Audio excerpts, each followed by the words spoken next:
rabbis who unfortunately seem to speak about a Disneyland afterlife like Manis Friedman. Are there any sources for this? Maybe this is a Hasidic thing. No. There is no source for this. In fact, the Hasidic world talks about Gehinom just as much as the rest of Judaism. In fact, you know what? Let me get you something. You know, since you asked, the Siyat Lishmaya was actually learning a little bit of Tanya yesterday. I was learning a little bit of Tanya yesterday, and I'll read something for you. It doesn't get more Hasidish than the Tanya, right? So you look at Tanya Likutei Amarim. Tanya Likutei Amarim in chapter 8. The Baal Tanya, this is in essence the foundation of Chabad. Okay? The same type of language is also in Hasidut of Breslev. Same thing is in Baal Shem Tov, the founder of Hasidut. But, you know, let's just see. Let's see what the Tanya. The Tanya, for all intents and purposes, is Chabad. You cannot disagree with the Tanya and stay Chabad. For anyone that doesn't understand. Okay, so what does the Tanya say in Likutei Amarim, chapter 8? Let's see. On the other hand, says the Tanya. On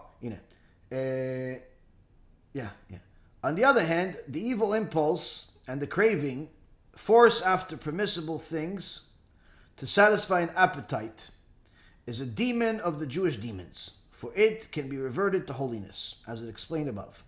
Nevertheless, before it is reverted to holiness, it is a sitra achra and a klipa.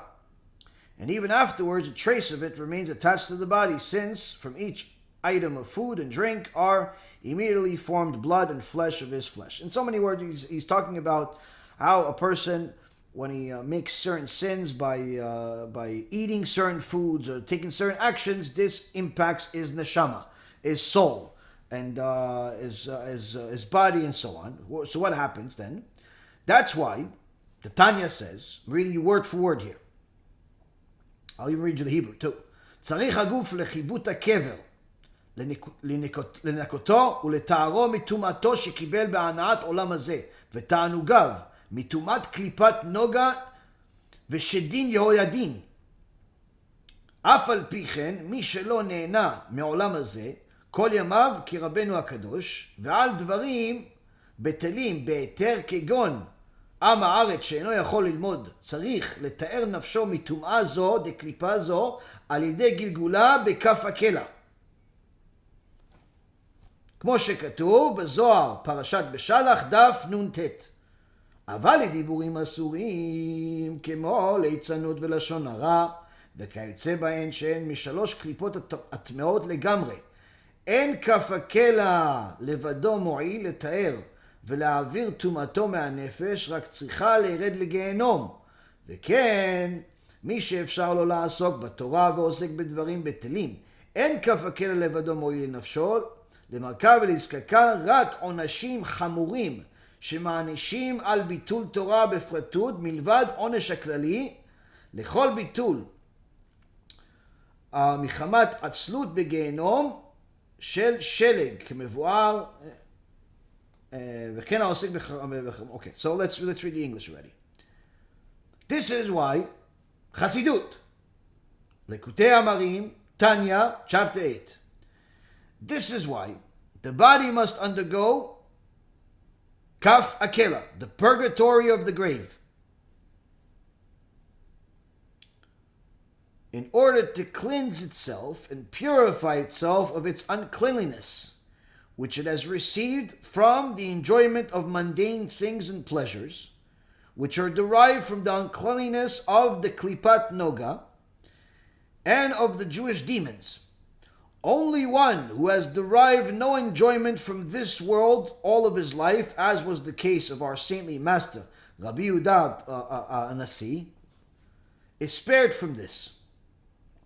So here he's saying, someone that's in essence has these sins on their neshama, has received a enjoyment, pleasures, and so on that's coming from unclean places, unholy places, has to remove all of this, and part of the way to remove it is going to kafakela.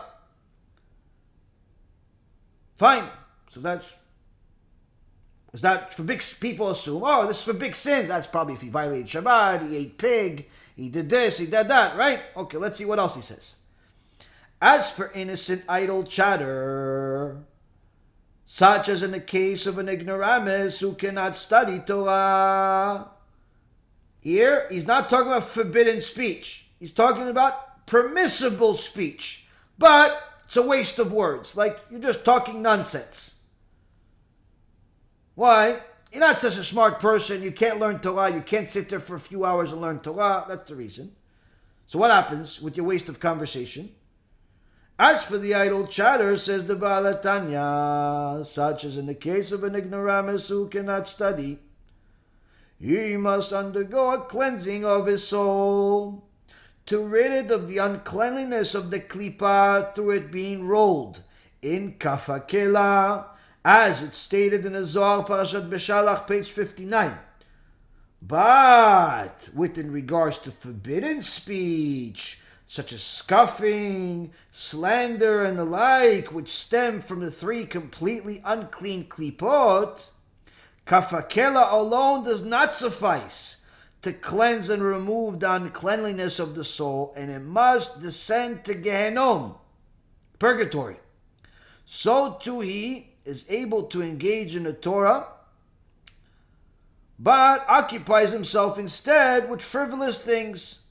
Kafakela cannot itself effectively scour and clean his soul, but severe penalties are meted out for neglect of the Torah in particular, apart from the general retribution for neglect of a positive commandment through indolence, namely in the purgatory of snow, as explained elsewhere. Here, the Tanya himself, Chassidut Chabad, says the exact opposite of Manis and everybody else out there that talks about Gehinom in a soft, lovey-dovey way. I heard some other famous Chabad rabbis that made Gehinom sound like Disneyland. And they call themselves not only Hasidim, they call themselves Hasidei Chabad. Chabad stands for Chokhmah Binah Dat, something they don't possess. Why? Apparently they didn't read their own Hasidut. Because the Baal Tanya, early in the book, this is not even like if you read the whole thing and you became like the biggest scholar in the world, you remember it by heart. No, this is the beginning of the book. This is not even like, beginning of the book. Talks about Gehinom. Talks about for permissible speech that's idle, that's a waste of time, a person has to go to kafakela. And if he does forbidden speech, kafakela is not enough. He goes to kafakela and he goes to Gehinom. But don't worry, it's not the hot Gehinom. Your soul's not going to be burned. No, you're going to the cold Gehinom, the Gehinom of snow. He even tells you the type of Gehinom. Where's the Disneyland here? Doesn't exist. Why? Because nobody that's a Gadol Adol, nobody that's a Tzaddik, made Gehinom a non-issue, a issue that is insignificant or is like people talk about it today. You're never going to find it in a real book. You're never going to find it being stated by a Gadol Adol. Gehinom is very much real. It's very much horrible, horrific, a nightmare. And every horrible word you can describe, it's not enough. And anyone that minimizes it is someone that's going against the words of the sage and our Torah. And unfortunately, there are many of them. There are many of those people. But you're never going to find a source for them. Never. Because it doesn't exist. And this is from Chabad. B'siyad Lishma, I had the book on my desk.